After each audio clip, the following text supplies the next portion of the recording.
Meet the Grams or whatever. My daughter said, one of the comments said, "Don't send nothing back, Dre. You're gonna have to fight this in a."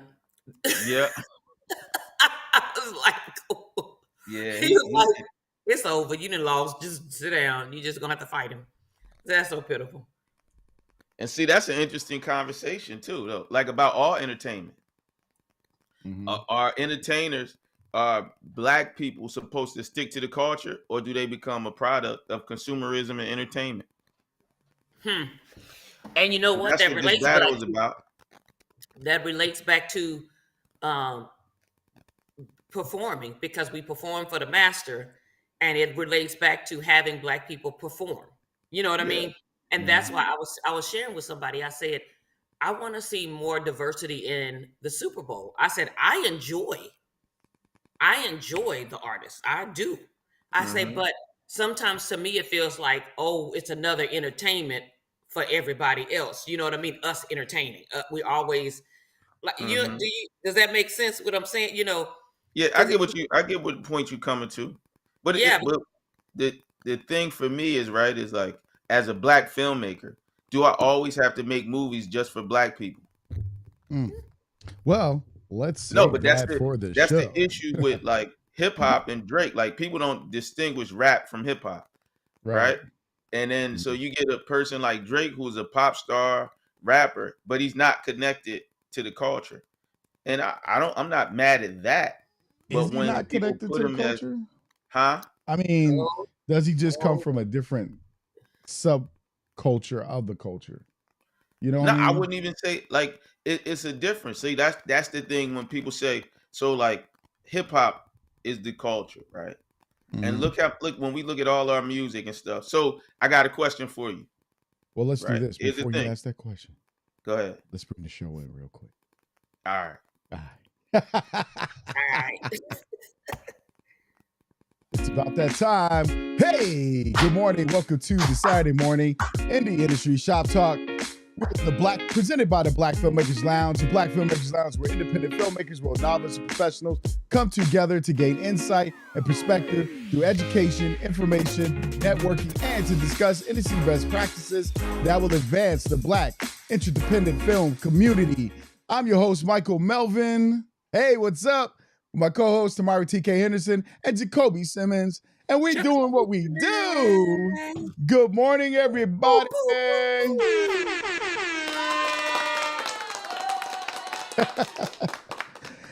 All right. As we were about to talk about filmmaking and the culture of filmmaking. Go ahead, brother. You got a question. Well, I do is like, so when we talk about the culture, like not necessarily performing, but does everything that I make have to be just for Black people and or Black Americans, right? No. Specifically, because when we talk about the culture, we talk about it, right? I think that is the conscious effort, right? That's your part of your conscious effort to make, but it doesn't have to be an all Black film. Let's take an Antoine Fuqua. Remember that he did King Arthur. He did a couple of films that aren't all Black cast, right?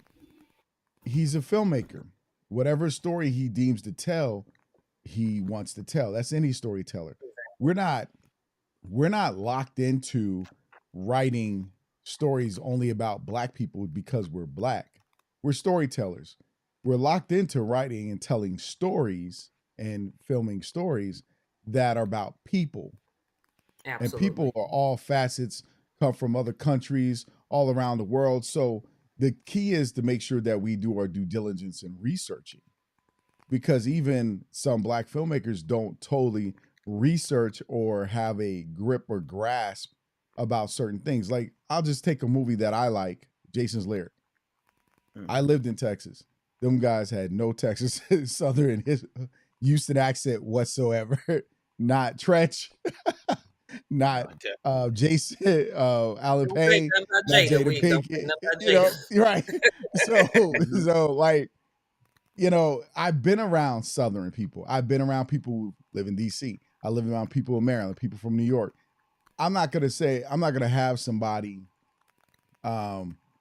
I think that's why it's so important about understanding dialect and diction and different regions. And so as a storyteller, we should have the due diligence to do research on whatever stories we're going to tell. If we wanted to film a movie called Black in Paris, well, okay, remember, try to remember, it does have Paris in the title. I'm trying to remember. Sidney Poitier and Diane Carroll. Remember them?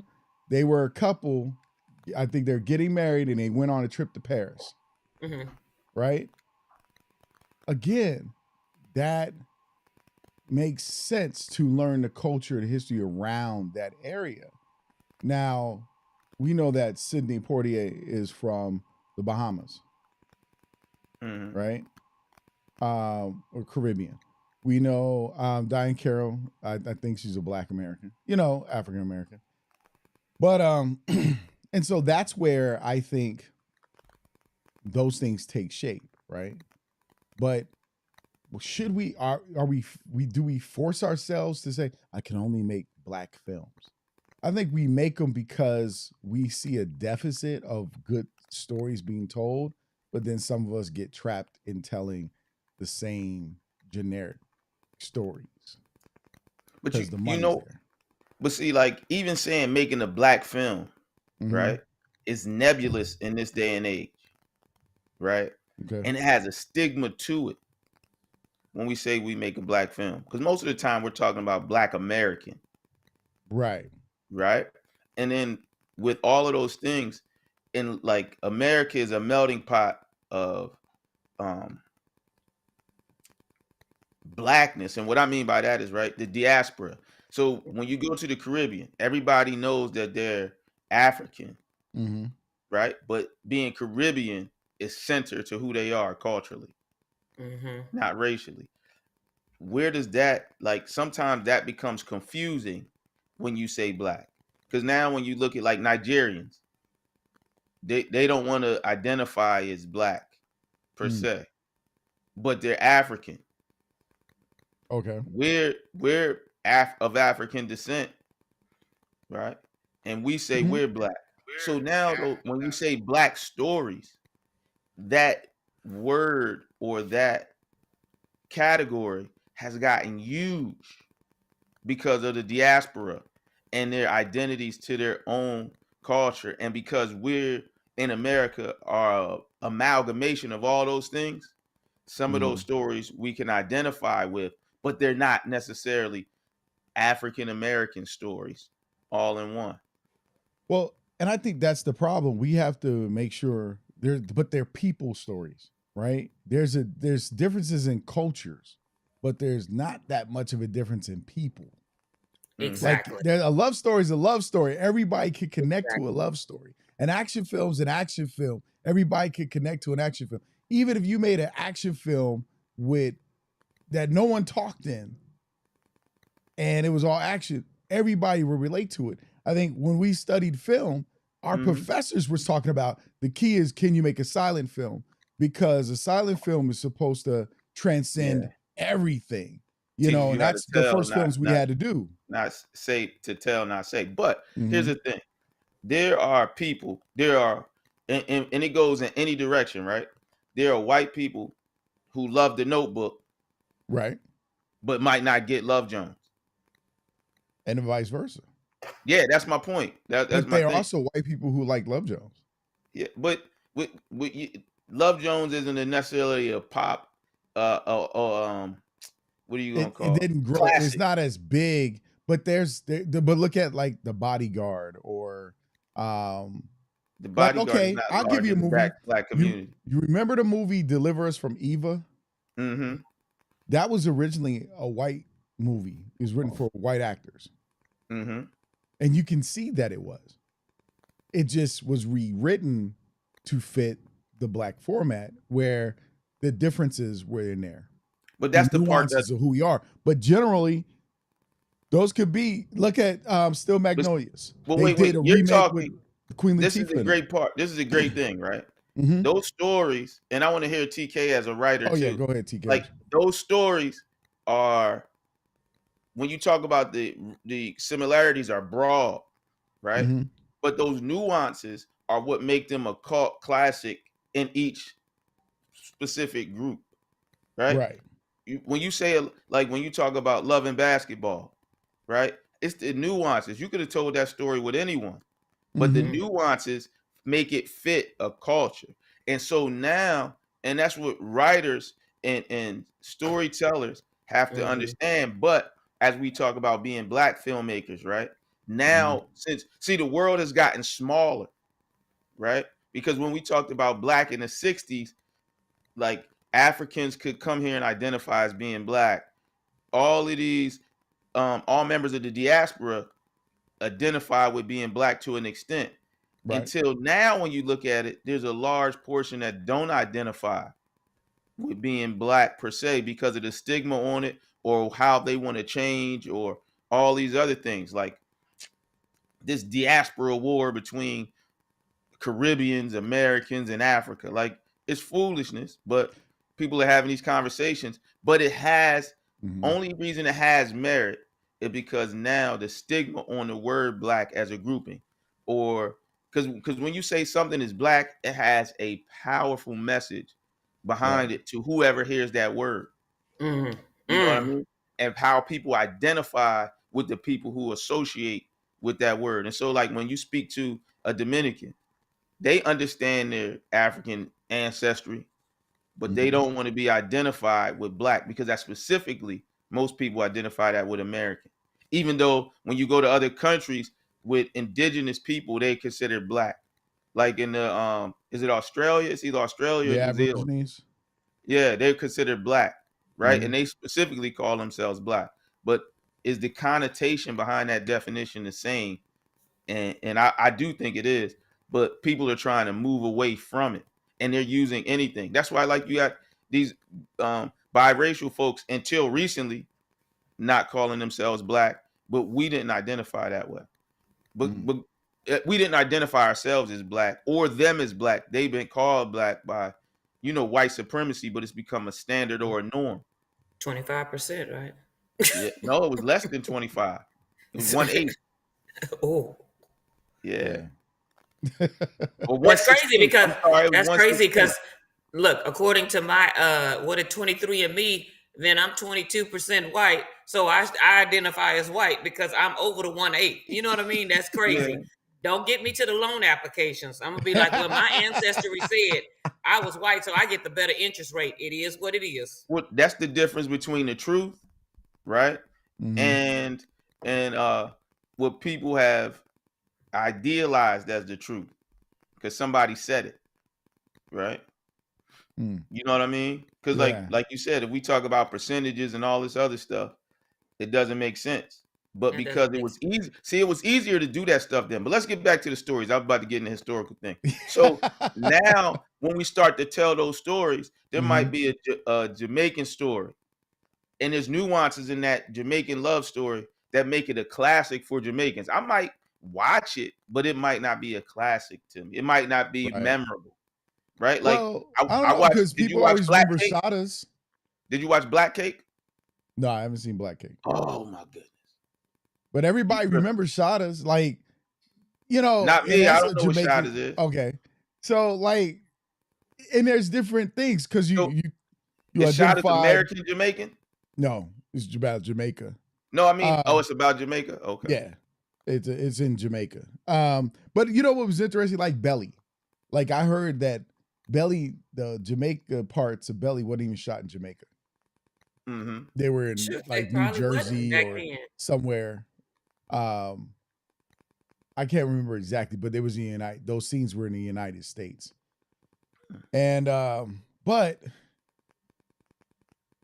I don't know, it's one of those things.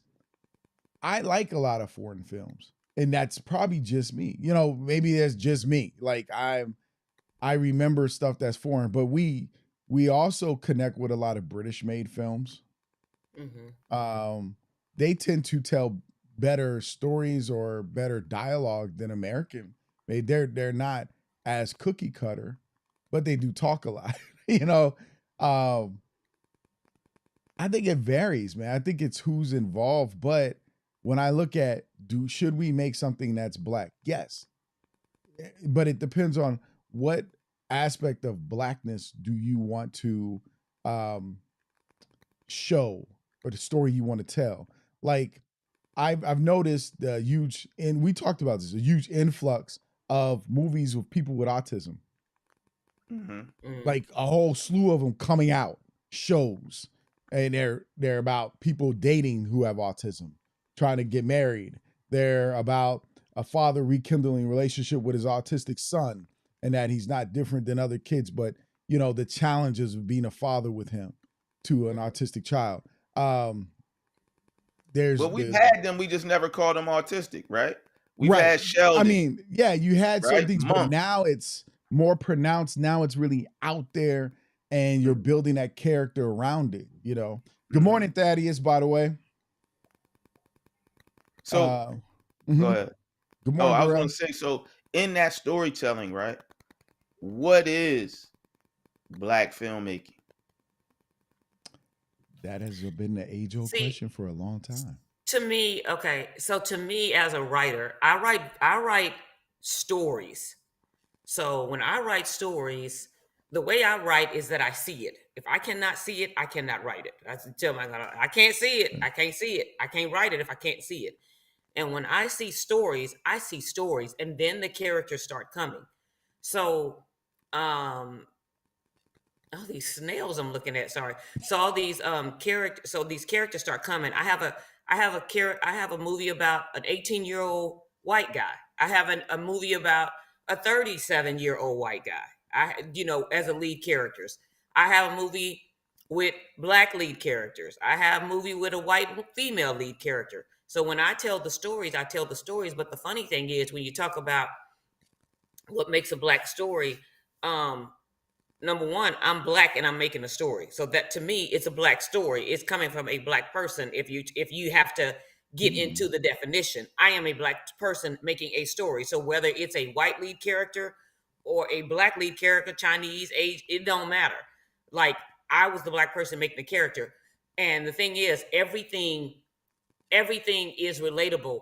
When people take the time, and I say people in general, take the time to watch a movie, you're going to relate to something, because just like Michael said, it's actually a story. People don't change, just the culture. So there are different aspects of the, story that changes. So it was kind of funny. I was writing a movie, and it's called, what's it called? Temporary Bride. One of my originals. And I was writing, and the lady walked in because they were cutting the money to the arts and music program, related to how they were doing in the budget cuts for the schools. And so I wrote this movie, and they were cutting the arts and music, and she was an art teacher. And so she went to the front desk, and she was like, I need to speak to principal, whatever. And she was like, well, he's busy. You can't talk to him. And so I almost put that she went around the desk because she saw him back there. Then I had to remember. So there are also mannerisms tied to this thing, mannerisms and dialogue. So it was kind of funny because I was like, oh, she's white. She wouldn't go around the desk. That would be the black woman. So mannerisms and dialogue for me as a writer play a big part in whose story am I telling? Because I know there are certain things that these certain characters wouldn't do if they were certain races. And so, like, the reason, and I'll say this so everybody kind of understands where we got to this.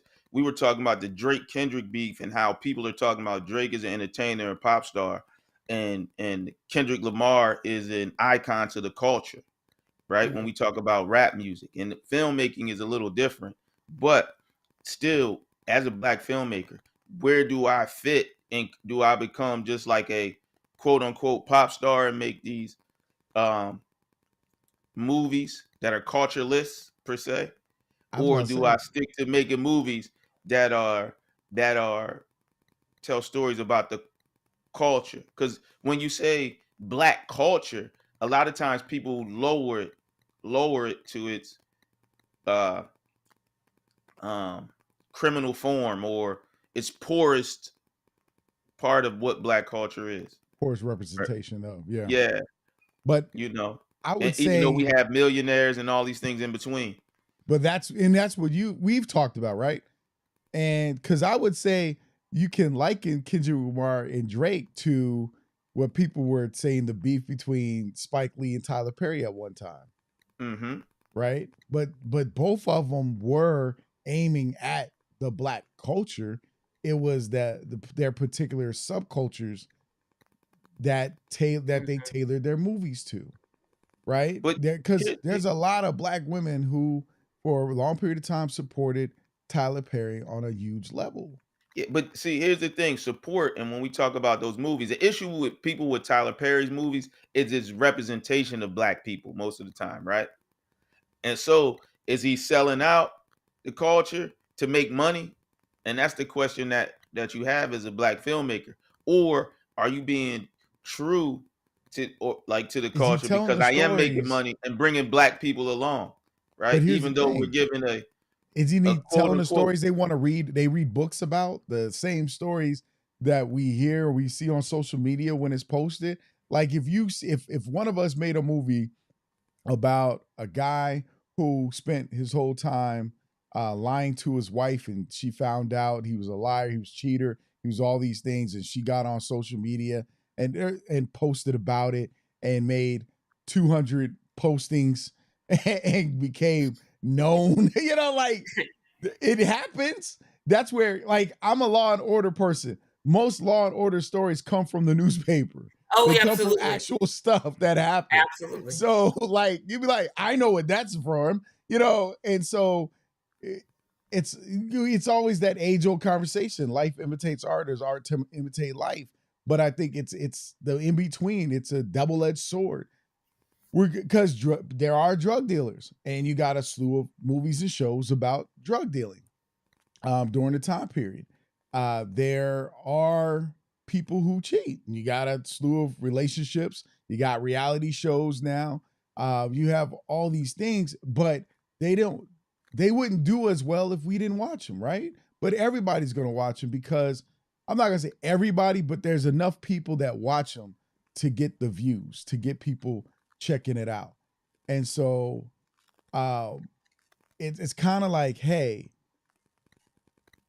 with the age old argument of should we diversify the stories that we tell, or are we responsible for telling stories or being true to ourselves? Is that we always got to ask our question, Mm. because a but see, person who makes I, gangster films, they could be true to themselves, yeah, but see here, right? that's sometimes I like to me that's like a lazy thing as a filmmaker, Okay. right? Saying I'm being true to myself because most people don't know who you are, and then have you evolve, right? So if you look at the artists like say Jay Z or Master P, like they were once, and I don't know for sure, but they were once in this place, but now as they evolve, their music or their entertainment evolved, right? Mm-hmm. Some people haven't. Like if you look at Tyler Perry, none of his stories evolved. They all the same. They might be in different locations. And hold up, let me get back because I'm gonna lose Okay. it when I get in No, Tyler go ahead, go Perry. ahead, go ahead. But the thing is, now here's my question after that. Because of our representation, because that's an age old thing with black people, how we're been represented in the media, Mm-hmm. right? Do we is that something that's really no longer as applicable? Or is a true diversity of black people being shown in media? Because like white people have the same stories, right? They just have more from the alpha to the omega. They have a whole bunch in between. Mm-hmm. Is our issue because of our um uh victimization, because of our long list and time of victimization, we haven't changed our mindset on how we criticize the media or what we think should be made about us. Because a lot of times it's the black bourgeoisie that has an issue with a lot of those other things too, or somewhere in the middle. Mm. Um, I think we don't. I think, and I see this for America itself, right? I'm going to Mhm. say this.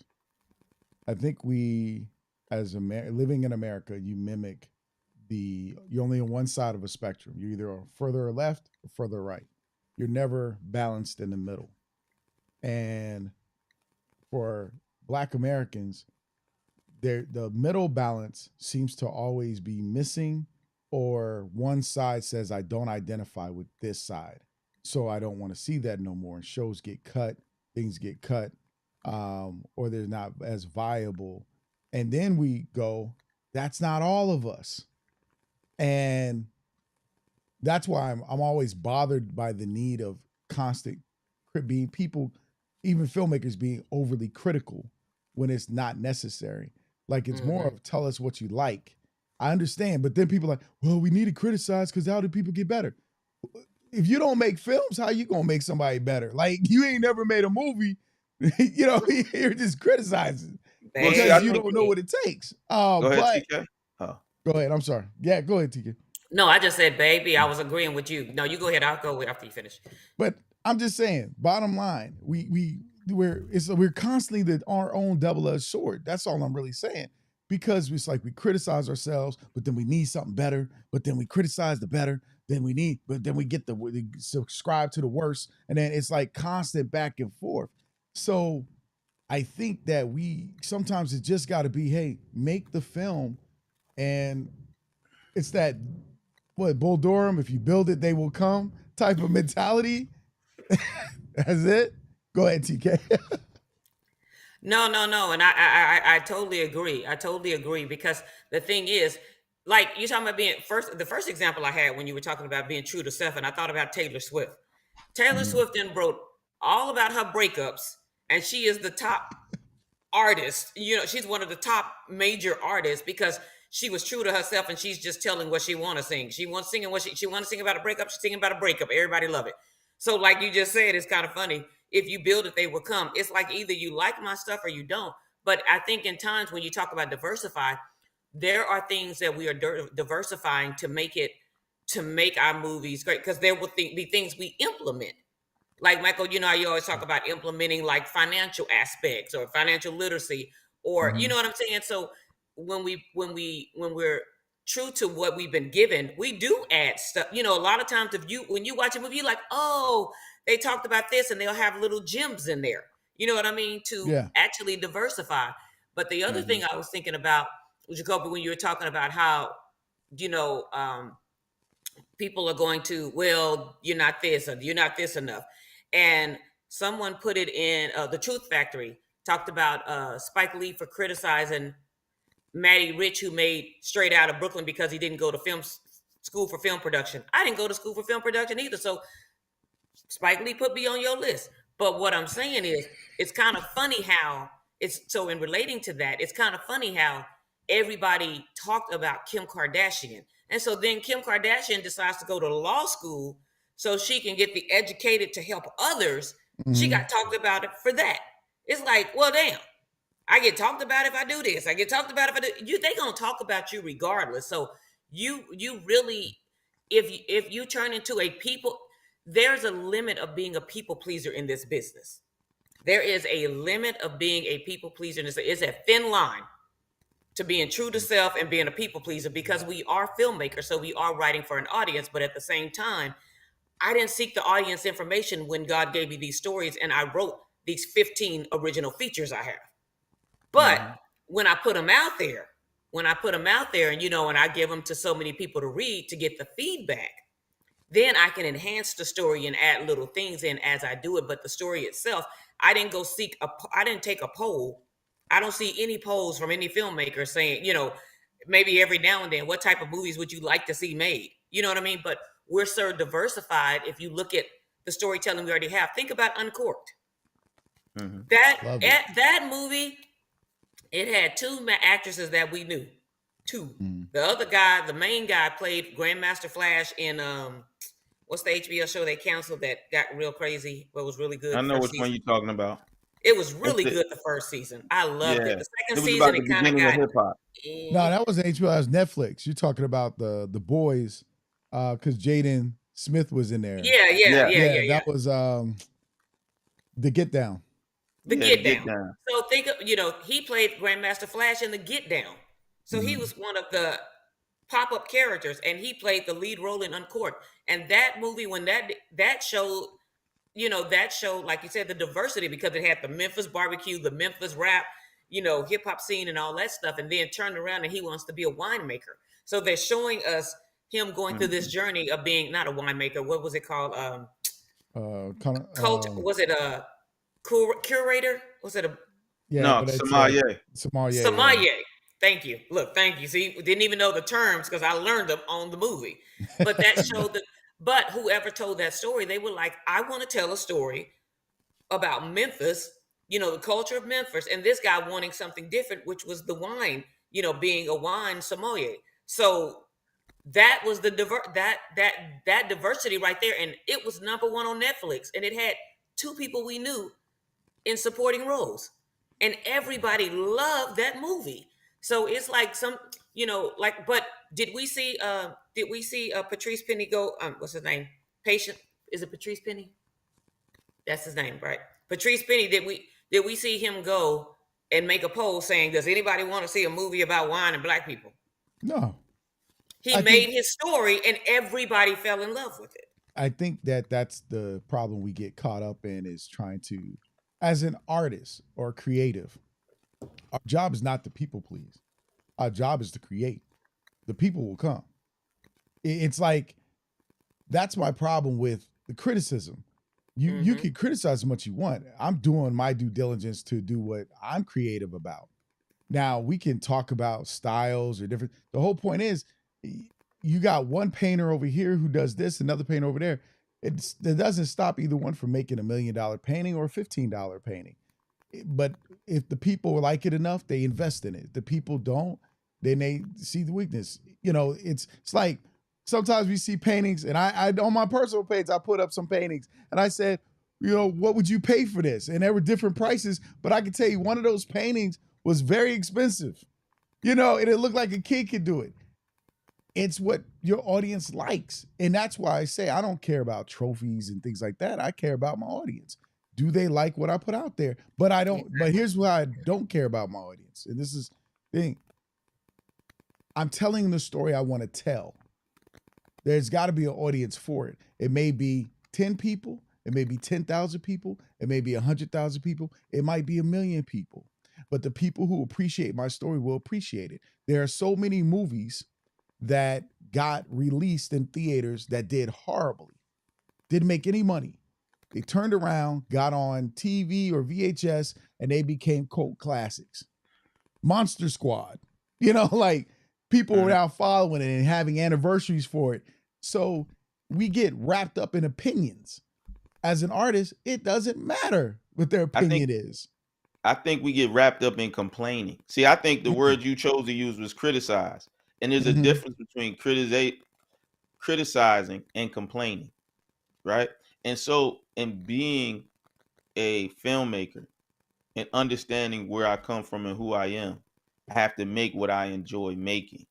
The problem comes in at is figuring out, where do I fit in this game, and who is my audience? Because people say, I found my people, or my audience, but most of us haven't found that and learned who to talk to, but they haven't even realized that their audience is them, right? And then getting back to the thing, is it a black film right now because I'm black, like TK said? And then if that's the case, if the writer or the filmmaker is black, so that makes it a black film, does it have to have an all black cast or majority black cast? So, by some filmmaker standards, there was a film festival that did a release of shorts, and on the tail end of those shorts on the DVD, they have a thing: what makes a black film?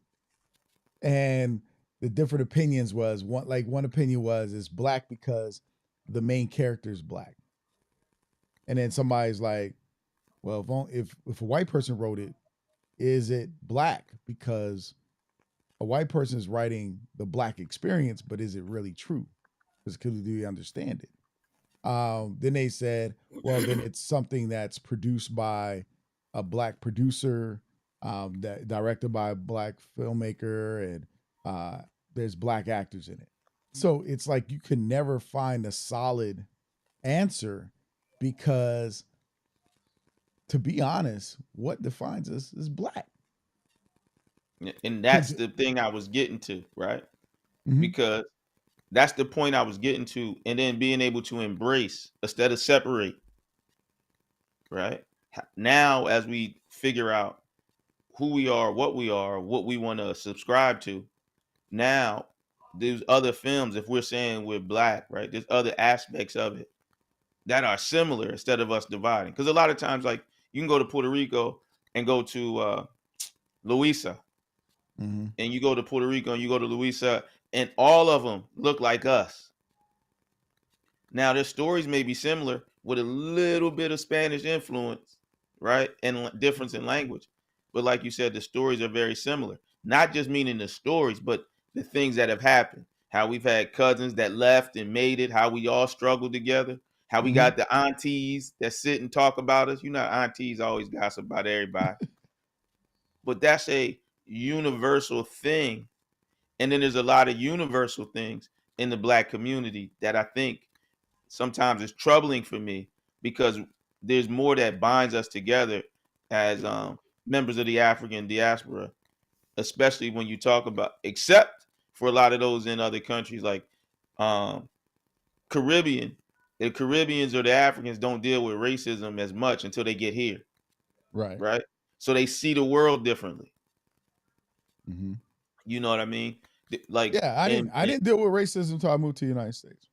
yeah, and so they see the world differently, and I think that's what a lot of times there's a separation. You know, if I grew up in Ethiopia, which is the only unconquered or uncolonized country in Africa, I have a different idealization of Mhm. myself. But you know what? It's that question I always ask people when we want to argue about black this, black that, black that. I'm like, well, who taught you were black? Who taught you what black is? Like, if you think about it as Americans, Mhm. you've been taught what your blackness is by another group of people. So you're not even totally connected to self because of their thought process has been trained from day one from your oppressor, your colonizer. Where you look at Africa and certain other countries, I mean, mainly Africa, they still have a connection to their land and they still have their history can still and has been passed on where black Americans were robbed of their history. But that's the point, though. When we talk about these stories, right? Mm-hmm. A lot of times our stories are connections to about who we are in this universe, in this big old Right. thing we call home. But the difference now, when we were telling stories in the 50s or in the 40s, 50s, 60s, and 70s, right? The world was larger. And what I mean was we couldn't travel as much. We didn't see as much. People weren't, not as many immigrants were here because most of them assimilated as soon as they got here, right? Mm-hmm. Now they don't have to. Mhm. Like, and But they so, stay. Like huh? when I think about it, and like I stayed, What like have you when said? I But was they stay? that what I'm saying is, but they stay here. Like when I think about it, like my boy just called me. We were talking yesterday. He's in Barcelona. He was like, But you don't see us, but he's like so beautiful here and everything. And then he was like, yo, I was in your home. I was in Stuttgart not mhm, long ago. And I was like, okay. And I'm like, because my dad asked me when I turned 18, you think about moving back to Germany? You know, have you considered because you have citizenship? But I don't speak German any, like mhm. childhood and growth. I don't speak it. So I know there's certain things of Germany that was required of citizens, like Mhm. join the military, you know. Um, but I think we need to get abroad more where we Yeah, see but more of our well, women traveling abroad. But I think when you're we right. travel, we But start seeing new stories. yeah, But but you go ahead. missing my other point is when they come here, right? Mm-hmm. They have black stories. A lot of them don't have to live in black communities anymore, Right. right? They don't. So now their engagement in those stories are different now. Their engagement with the American black population is different now because you can move somewhere and never have to deal with as many black people as you had to in the 50s, 60s, 70s, and maybe 80s, right? You can Yeah, separate because of yourself. desegregation. Yeah. Yeah, and so now you have some mobility, which creates a whole different interaction, and that's what, like figuring out how to bring these things back, understanding, like you said, what black may mean to us. Mm-hmm. You know Right. what? I think we saw the movie Origin, Mm-hmm. and I've always known like people constantly say racism, racism, right? And I Mm-hmm. think racism is more of a American British situation You got it in other countries. I'm not saying you don't, because other countries have done some heinous things in Africa. But most of them really operate off the caste system, where it's more of rich or poor. Even within your own culture, it's a rich or poor thing. Like, the reason people couldn't connect to, some people didn't connect to the Cosby Show, because they looked at the Cosby Show as those are rich black people versus those are middle class, because they really are middle class. They aren't rich on the Cosby Show. They're not portrayed as rich. They're more so the middle class blacks. But I think some people have a problem seeing themselves in that positioning, right? And so they can't identify, or they choose not to identify, because they don't see themselves. I remember this movie by Kenny Young. It was called 1 Week. And when he came to Greenbelt while I was in college and he screened it, I went to see it. And there's this part where he's trying to get a job. He's hired for his job. And he's telling his boss how he was a kind of basically an orphan, didn't have parents, didn't have a family, grew up in the foster care system. And he said he looked at the Cosby Show as something to strive for. He wanted that for himself. He wanted a family of his own. He wanted a wife of his own kids. He wanted to know what it was like to have a family. And so he watched the Cosby Show every Thursday because it helped him aspire to something. It was his inspiration. And I think that becomes the problem with the complainers. I don't identify with it, so I don't want to see it. What? What can we aspire for? I never aspired for good times. You know what I mean? No, I don't want to be broke, poor, struggling, temporary layoffs. I'm gonna grind. Now I'm gonna give you something funny to laugh at. I watch Good Times because I could relate, except I ain't have a James Evans, right? But you can relate, yes. Yeah, because I grew up in the projects. House looked almost exactly the same, except we had a 2-story joint. But did you frown on the Cosby Show? No. That's the difference. But I was here's the thing between, it's funny when you sit back. Like, for me, I was able to go over to an aunt's house that was like the Cosby Show, or my wrestling coach who took me in to an extent, and got to see those things and got to understand the level of comfort and enjoy bits and pieces. Then I went home, right, and had to see and deal with those things. But the blessing is I always had love, though. You know what I mean? I always had love, whether it was a lot of money or a decent amount of money or very little. You know, and at time, you know, like, when you look back, you exaggerate. Oh, I grew up in the project, but I really didn't have the complete. I was kind of I always had food, I always had clothes. You know, I always had somewhere to lay my head, and I could go anywhere. Literally, I could if something was going on one place, I could go to the next place and be comfortable. I was never trapped per se anywhere. Okay. So it was a little different. But what I'm saying is now, like as we're hearing all these stories, now do we start to, as Black filmmakers, understand the diversity and just continue just to tell our stories? Because I think what you're talking about, Mike, is the complainers, not the I don't call them criticizers, because if you ain't making a movie, you ain't helping me get better, and you just talking about what's wrong, then you're a complainer. Okay. Right? Because I like to make movies that I find interesting and tell compelling stories. Like, I have movie choices on YouTube, right? It's about a guy who breaks up with his girlfriend, but it's the end of the relationship, so he's cheating, but you don't realize he's cheating because she cheated, right, with another woman. And then they all met at one place and found out the circle. Like, it was interesting. You got to see it. But, you know, that's just a life thing. Now, I know most Black people are going to watch it because of the characters, the jokes, and all the things are culturally relevant, right? And that's the thing. Like you said, be true to who you are and not label your situation, because the Black experience, like, as me and Mike are talking, right? Mike, your experience with life was way different than mine.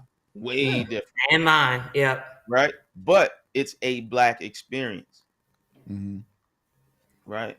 And so somebody put, I forget who it was, about being gatekeepers. Once we stop gatekeeping our own, then the diversity of stories will definitely be able to be told, But Mm. right? I guess And I what have is gatekeeping though for me? Because usually when you hear gatekeeping, somebody who doesn't allow us in the door to make a movie or be. But I'm like, I don't believe in gatekeepers. Like, and that could be my experience. Again, that's me because Mike, you who are can a keep a gate? uniquely I'm a defiant unique. person, Yeah. right? I'm So you always the got to person. understand that. I don't have to knock on the door if I go build the building. That's always been my thought process. that part. Whoop. And I tell them that. Like when we talking, I'll be like, I'm gonna go build the building. Forget knocking on the Yeah. door. They don't let me in. Forget Fine. knocking on the door. Like, okay, like Jalen Daniels. I will say these three things, and then I want to read some of the read Mhm. all the comments rather. But Hmm. when we talked about the black films, one of the things, Denton Black Film Festival, when they receive entries, it says as the black experience, either it was about black people or it was made by a black filmmaker or one of the executives, executive producer or director Hmm. was black. So Mhm. that is how they actually define if the subject is black or the filmmakers are black. So they have the Hmm. twofold there.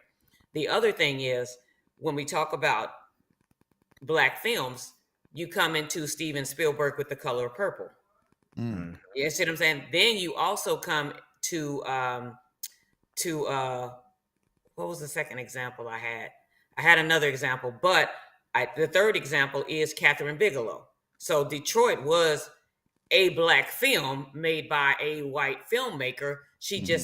She just they didn't do a great job at all with the film. It didn't even feel that there was no depthness to the film. Everybody I talked to, let me put it like that. Everybody I Mhm. talked to, the depthness wasn't there. And it's like stuff got kind of surfaced, like kind of washed over it. You Yeah. know what I mean?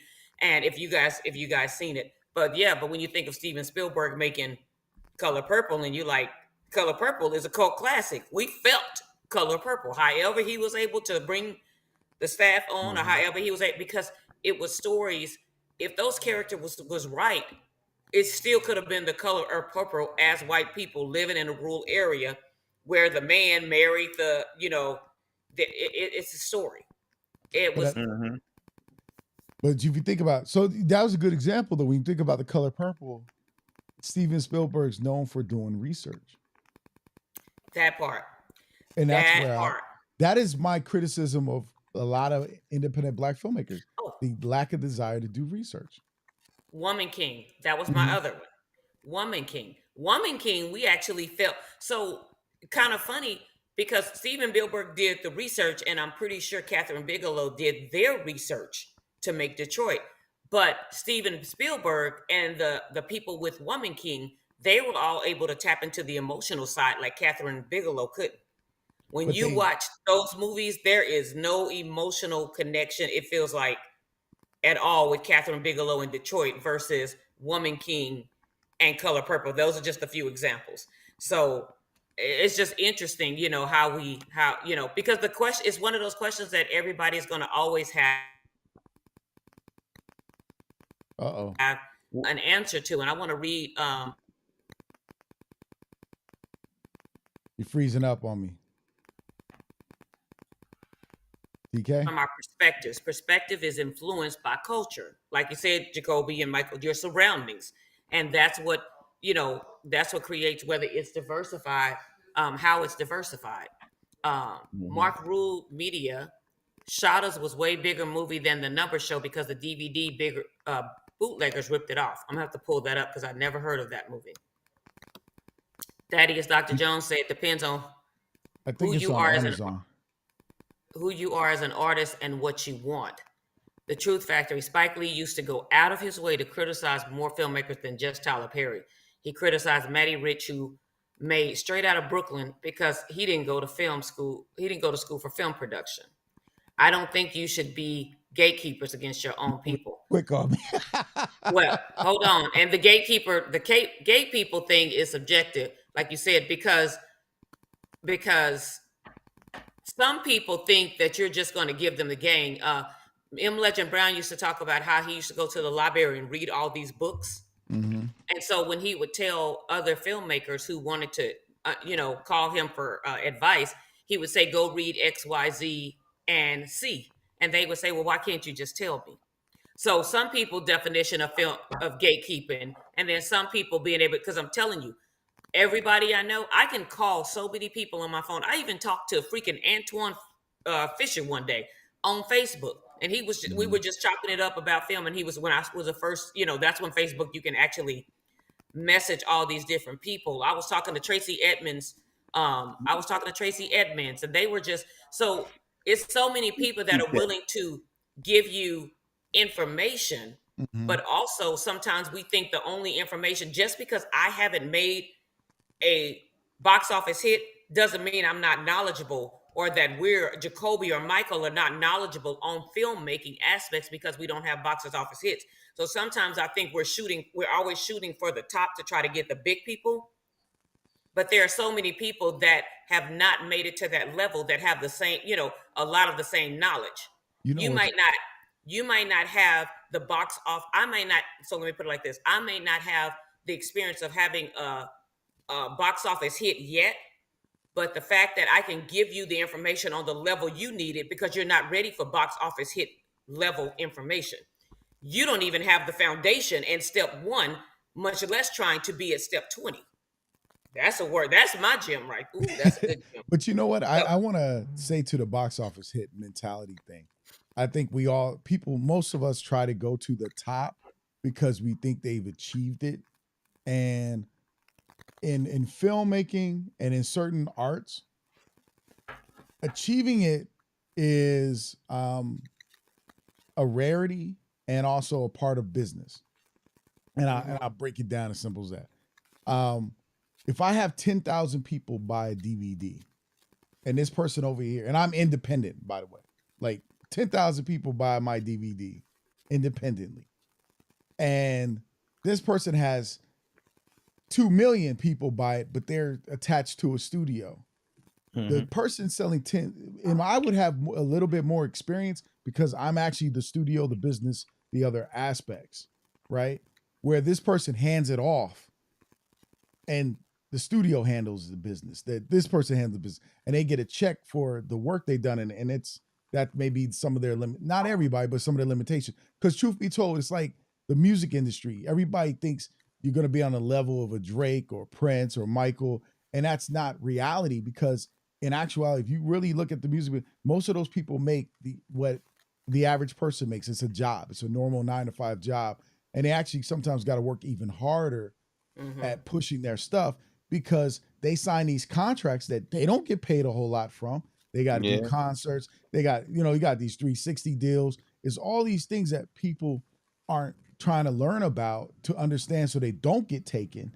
And this is why an artist later comes out and says, hey, I made this company this much money with my work, and I don't get much of it or any of it. But that's because they're the investor. And is it fair? No. Is it? But you can't say it is or isn't all the time. Mike, I'm gonna leave this. Because I disagree with they're not trying to learn. Sometimes you don't know what you don't know, right? Like I was a filmmaker, right? I didn't realize there was so many lanes to get in. Like you can literally work for a hospital and make movies or videos or whatever content for the internally, not even stuff that gets shown outside that they watch. Yeah, John Hopkins is always hiring. Yeah, and so you don't realize that even if it's a starting place, right, to craft your skills and get better till you move on, right? There's so many ways to make money from video or photographies or creating content. Like I literally didn't have any clue until I started to improve and get around other people in the business. Like literally, like my my kid's mother, her niece or god sister comes to visit, and she literally works for John Hopkins producing those videos, right? Like, holy crap. Then I got a homie who worked for the he used to anyway, the museums in DC. creating content for the Museum Smithsonian in DC. He's Wow. internal video. So you like, yeah, what? And depending on who you are, some people can do that for a lifetime. I had a professor. He started off as a filmmaker by just shooting surgeries. He was working in the hospital, something happened, and he was shooting the surgeries so that they can have them. And because it was back in the day, he had to learn ISO. He had to learn how to Yeah. manually focus because he didn't have all the other stuff. And so then he switched over and became a DP. Right? But okay. The reason I say this, I'd say the research thing. The library is free, bruh. I always like as a young person, I used to just go hang out at the library. And if I say if I was Mike, I'm telling you, is but I'm unique. just saying, hold on. But I'm just saying, if I No, that's wanted to know yes. something, it was available, was free. And I would ask, like, who do I talk to? And I wasn't connected to people. Like our counterparts, their parents might know somebody or this person, and we don't. Like in most cases, us growing up in our journey, we didn't know until like my parents were like, hey, here's a book, read it. And if I said I was interested in it. So I was about researching was the thing for me. Go to the library, the books are free, ain't gonna cost you nothing. Then I started hanging out at Barnes and Noble and Borders and all that, still studying. Then I got film magazines. Like, if you wanted to know something bad enough, you're gonna have to research it. And it's like even when I was a kid in school, there was books in the library. And so I do say, because my wife used to always, I used to get on my wife. She's from New Orleans, and she used to say, there's no knowledge deficit. You just got to choose to go get it. Yo, but I say this, Mike, that's a cultural thing for you. Your family nurtured that and created that, right? I learned to go to the library through school, and my mom was a reader. So I had books, right? There's some people. What if my mom never read? Okay. Never talked about those things, right? That has to become a learn. Correct? Huh? You and I are both teachers, right? Yeah. We're in the school. And that's what I'm saying. Like we got it from school. I tell my students all the time, the great school didn't really give me the education the school gave me was it supported my reading abilities. It supported my math abilities that I was getting at home. But the most thing it taught me out of anything was that I can find information. Because they took us to the library. We had to hop on the fish. We had to look through the thing. And that's what school taught us. Yeah, that's what school taught us. How to find what we were looking for and do a research paper. But it's different now. That's how I look at it. And when you look at kids, when you look at talking to these kids and some of these adults, and some of these schools don't nurture that. Some of these kids, when you get in a situation, they can't read and they're in middle school and high school, but they want to be filmmakers, right? And now they're going through an adjustment of a learning process because those things weren't made important to them. So when you go through that process, it becomes, like, especially with a lot of us Black filmmakers that come from the bottom, unless you had somebody in your life that has cultivated or try to get you to learn and push you, you don't know. And some of them go follow one person on YouTube, right? But that one person's like, when you think of content creators, they're not filmmakers. Not all of them, right. And so depending on what you're doing, it's a different set of information. So as we're bringing people along, I think understanding that all of these people that we have on it that listen to us come from a variety of backgrounds and understandings. And as they grow, you're the person, right, that they're starting to learn this maybe for the first time heard it from. But also, so what I'm going to say is I didn't know I needed to know. So yes, I didn't know I needed to know. So when I was called to write at 34 years old, that's when I knew I needed to go do the research. That's when I knew I needed to. So it was like, okay, now, but it's funny how with this microwave society, we have all these YouTube videos where you don't have to go to the library. You can still learn all this filmmaking stuff, and people still want the shortcut. So that's the funny thing to me. Darrell, I'm going to use you as my 60-second gem. But Jalen said, but you were also previous to Stole to it and want to go learn more. once you have, and that's what kind of Jacoby was saying too, and Michael, that you have always had this. So some of us, we're getting it. We're just getting it late. But like I said, I didn't figure out I needed to go get it and go do the research like I was really researching until I knew I needed it. So once I knew it, so it was never instilled in me. I was never instilled in me long time, years back. Like at 18, 20, I watched movies, but I didn't watch movies too because I wanted to be a filmmaker. That didn't come to me till way later in life. So once you realize you need to get it, that's when you really start doing the research. And as an adult, we understand. Then we understand, you know what? Mm-hmm. Now I need to go figure this out. So even if I didn't get it as a child, now I understand I need to go and put myself on a role of nurturing this craft or learning this craft. And when I did the raffles, that's what I would tell people to go, to go learn, take these workshops. I need to go learn my craft. I need to go learn my craft. And then I was supported. And then I was, people was buying raffle tickets so I could go learn this craft because now they see it in me and now it's being nurtured. So now I can be an influence to so many other people because now I've done it. But I didn't see that. But then I had to go get it and figure out when I did need it, if that makes sense. Jalen also said, great example. There was an up and coming director who was shooting with the same lens until he got on set with a bigger director and saw differently. And that's the same thing as the research, getting out there and researching and seeing things. Because it's funny, because when M. Legend Brown taught a class in Vegas of filmmakers, he literally said, how many of you have ever read a script? Everybody hands goes up. And then he says, how many of you have read a script that was not your own? And it was like 2 or 3 hands. And I was baffled. I was like, what? How are these people calling themselves filmmakers and screenwriters and they haven't even read scripts? Like, it just baffled me. But That I that's guess the they part. didn't know that they needed to know that they needed to go read a script. And so I think because of how things are done, when you go to YouTube, right? They got a person on YouTube that says, here's a formula for getting great shots every time. And you get your first great shot from using the formula, guess what you're going to do? Stick with the formula, maybe. Right? And it's not because you want a shortcut, it's somebody has given you the setup. So the assumption now, once you go to YouTube, is that I'm going to give it to you and this works every time. Right? And so that is the research until you start to get better and you start to understand. I'm a prime example. What I say, when I first did my first movie, I didn't know I had to scout locations for electrical sockets. Right? I just thought I'd bring my lights and shoot. And then you'd be like, where we plugging in at? Oh, this is an old house.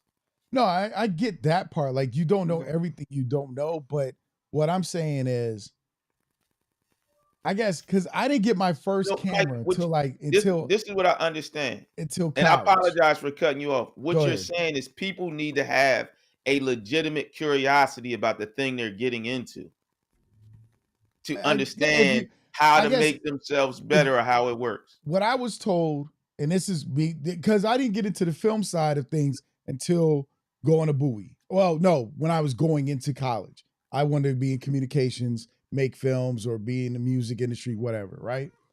That's what I knew. I knew I really wanted to be in the music industry because I always did music and I was a rapper. So I knew that.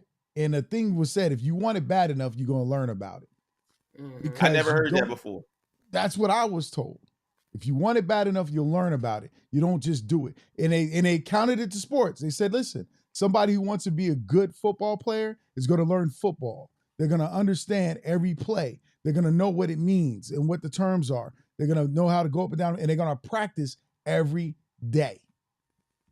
Now, can I tell you? And that's how they get good at it. Can I tell you my opposite? Same phrase, but one word change. Somebody wants to get good at something is going to have to work at it and practice it. Right. That's it. Right. That's a very different mindset than what you said. And it's a one word change. Okay. So the thing, like you say, is if I'm going to make films, the way to get better in my mind is to continue to make films. That too. And as I make films, I'll grow and get those things. You're talking when you say you got to learn about it, now there's more research, there's more studying, there's more all that other stuff. So it's a different frame of mind. It's that one word changes your whole outlook on that whole thing. Like, I'm pretty sure TK says she just got to write scripts to get better at writing scripts, and learn about it. As she learned about it, it's improved. And she said, "Oh, now I got to learn how to do this." Like for me as a cinematographer, I wanted to learn how to edit, but I didn't have any footage to edit, so then I had to go shoot. And You I'm have to go shoot serious. the footage to edit, so you can learn how to edit and get better at editing. Yep. And then I had to learn how to use the camera because it wasn't as easy as buying a camera and just shooting. So, and then it wasn't learning. Like I'm telling you, Mike, I had Final Cut Pro 1 sitting in the house. The only thing I had to edit was the book footage. I bought the book for it, and I'm learning about editing by reading the book and the book footage. You know how much stuff I edited and got shot at that time? Nothing. But knew I could edit. But everybody did it differently. Like my first editing was 2 VCRs, 3. Yeah. But I'm saying, but it's a different mindset. I'm reading the book. You're understanding how to learn and do this other stuff. So it's what I'm saying is just people arrive at the place where you're at later, right? Because of how it's cultivated. And once I'm around other people, like my friends, one of my friends said, "Kobe, you too cavalier in making this movie. You got to understand it takes this, and this. We don't just say I'm making a movie and then start running with your camera and doing this, right? Or expecting everything to come together." That's how I did. I didn't understand about producing and organizing the set. I'm not a generally organized person. So, and I didn't think about learning about producing. Give me the effing camera. Give me my editing system. Because I sat in the house with 2 years with a Mac Pro and Final Cut 1, editing book footage probably, or having my friends come over doing some stuff and editing and showing me little things. But I didn't have one project. And I finally got to edit. I was working at NFL Films as an intern and had to edit and write my own project from NFL footage. That was my first time really, really, really editing something. And because I bought a camera late. So what I'm saying to you is, even when we're talking about this whole thing about blackness, as black people and as filmmakers, we all reach a certain point at different levels. And the one thing I say is, you understand that the information you bring that your parents were able to impart to you was beautiful, but it hit you earlier than it may have hit a lot of us. And so having that understanding and compassion will bring what we're bringing to everyone in a different kind of way. Because you have a very unique, I'm telling you, brother, and I love you, you my brother, but your experience. And it's great. And it's a great but it's experience. Very unique. It is so, because But so in the circle you travel in is unique, because you might find other people that are just like you talked about your homies. And I met one of them, and they're all like, I met his homie. I didn't meet all of them, but I talked to the one on the phone, dope dude. Eric. I forgot his name. Yeah, Eric. And he wanted to share, but he was about his business. Like, look, I can impart this, I can impart that. And it was never, and it's weird because it was never like I'm talking down. He's like, look, this is what I can give you. This is what I can offer. If you can do it, great. If you can't, I understand. Just tell me what you can do, and I'll let you know what I can make happen. And what's mine is yours, and what's yours is mine. Kind of the way he gave it to me. He ain't even really know me. So being around people like that at young is a blessing. Absolutely. And I got homies. Some of my homies made it, some didn't. Right? And none of them do things real quick. Because I know TK got to go, and we got to, says Black Filmmakers Lounge. What we need is filmmaking incubators at community centers or after school programs. Well, a few of us are teachers. we do this at school already. Yep. Exactly. And maybe even it's youth sports programs, because the community centers and after school programs are gone. AAU kids need game films. Some kids can learn there. Okay. He's right. And Everybody Yeah. wants to be a sports That's the photographer first or thing my videographer students now. ask about. Can you shoot the game and give me a thing? that's But good. that's a different skill set, bro. Yeah. When you used to having your stuff on sticks and somebody's That's asking a you to go whole throw them different out, skill set. oh my goodness. Or like I don't know how young guys shoot now. They just shoot like this the whole game, right? I gotta be up here on my shoulder, Mhm. or kind of like this. But they're the whole game with their hand on that little DSLR, looking on this little screen. I'm old, man. I got glasses. I got Yeah, bifocals too. I'm old. Matter of fact, I'm a grandpa. Look, yeah, man. Look, I just bought a whole EVF. Look, that's what I shoot with when I shoot shoulder slump. I don't know how they see those old things. Derek said he don't Um, like sticks, so I he wanna. he don't use a tripod. He's probably run and gun. Well, he probably do a whole bunch of back exercises. Cause boy, I'm 52. My back be killing me. He said my back is killing. Darrell said that you should listen. We should listen to Viola Davis talk on Martha's Vineyard, AA filmmaker. I'm pretty sure you're talking about Martha Vineyard's African American. Black Film African Film Festival. I Festival, wonder, yeah. but it's When they okay. were there. She said a lot of things on this topic. It was on point. And Raynita, when she said, "I'm a sixth grade reading teacher, and I stress my students the importance of checking out books and interests." And the good thing, also, Michael, is that I was thinking about it while we were talking. So I have two things, but this is one.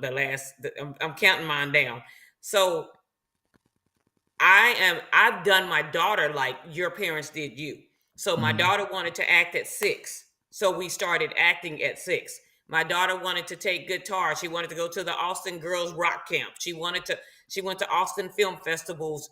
So every gift that I saw that she had, I did my best to nurture it. And now I see all those gifts. When she performed at her high school talent show, all the acting lessons, I can see through her music. So it's funny because every time somebody wants to be an artist, I tell them, go take acting lessons. I'm like, trust me, take acting lessons. Take acting lessons. If your child wants to be an artist, I'm telling you, I see it when my child performs every single time. And she is an entertainer and she can work the stage because she is an actress. And it's funny how it works, but I always tell people that. But anyway, Where's my T-shirt, woman? I'm gonna send you the link. Because so I started getting all these orders for the t-shirt, and the shirt, it says, you can't see that, but it says, when generational pain cuts deep, shout out Jalen Daniels, where generation pain cuts deep. There you go. But I'll send you the link. But I start getting all these orders, and I'm like, I haven't even pushed the orders out, like told people about it yet, other than like in my circle. So so Jay's shirts are now being sold, and so I'm excited.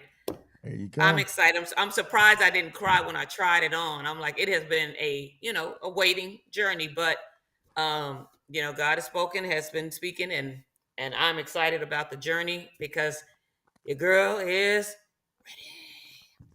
Well, you better be ready to send me the link, dang it. Hey, real quick. I'm gonna send the link. I'm gonna get the link this week from her so I can send it out, because at first it's like, okay, well, wait on the website. We put the link on the website, and then people are like, I have other people before this. I even got the shirt made that already said they wanted to order shirts, and so I have to get their information. And I was like, okay, when we start selling them, I'll let you know. So now it's like, you know what? Even though the website is not up yet, go ahead and send the link, because the link goes straight to the t-shirt orders. It's not to the website of Jay, but people that already know about it who want to order shirts, I can just send them the link and they'll order the shirts. So I'll definitely get you the links. But yes, guys, I have to run. So we're going to do our checkout. So Jacoby, do you have your 60 seconds? Do you, man, and be proud to be black, y'all. And that's a fact, y'all. That part. All right. Hey, I will stick with one thing. Even though you still got to figure out how to research what you want to know. You want it bad enough, you're going to find out. You got to learn about it. The key may be, you might not be able to read a book. You may not want to watch videos for 2 hours. I mean, that's studying DVDs and things, but all I'm going to say this. You definitely want to build a circle of friends that you can communicate with, you can network with, and build. but also go into mindset when getting and giving information is just as important. So in order to benefit, you got to be beneficial. Amen. So one last word. What's up? BBL Drizzy. Oh, Lord. BBL Drizzy. That's so too thank funny. you for joining us here at the Black Filmmakers Lounge Saturday morning in the Industry Shop Talk. We hope you guys had a wonderful time. We'll see you guys next week. Remember that the Black Filmmakers Lounge is where Black independent filmmakers, where novelists and professionals come together to gain insight, perspective through education, information, networking, and to discuss industry best practices that will advance the Black interdependent film community. So, like, subscribe, share, follow us on YouTube, Facebook. We on Fanbase now. We moving over there a little bit soon at some point. So go check us out. And we hope you have a wonderful time. Be blessed. Enjoy your Saturday. Go shoot something, make something. Go connect with some people, network. Do what you got to do. And Jacoby, by the way, Derek said jib, sliders, and steady cam. You don't mess with sticks. All right. All right, Derek. Okay. All right, y'all. You have a wonderful weekend. And we out. All right. Like, Peace. subscribe, and share. Like, subscribe, and share. Hey, what? like, subscribe, and share. Hey, hey, hey.